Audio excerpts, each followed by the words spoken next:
ওনাকে আদালতে নিচ্ছি, আমরা আগে কোর্টে চালান করে দিব।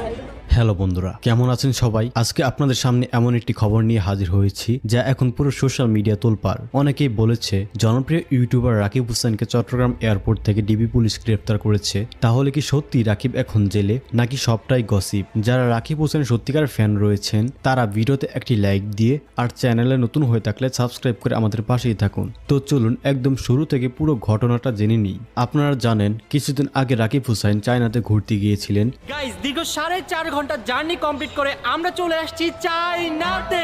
কিন্তু আজ সকালে হঠাৎ খবর ছড়িয়ে পড়ে চট্টগ্রাম এয়ারপোর্টে নেমে তাকে ডিবি পুলিশ ধরে নিয়ে গিয়েছে। ঢাকার এয়ারপোর্টে আগুন লাগার কারণে ও টেকনিক্যাল সমস্যার কারণে তাদের প্লেন ল্যান্ড করে চট্টগ্রাম এয়ারপোর্টে। ইমিগ্রেশন শেষ করে রাকিব যখন বাইরে বের হচ্ছিলেন তখনই ডিবি পুলিশের সদস্যরা এসে তাকে নিজেদের গাড়িতে তুলে নিয়ে যায়। এখন প্রশ্ন, রাকিবকে কেন আটক করা হলো? গত 24শে জুলাই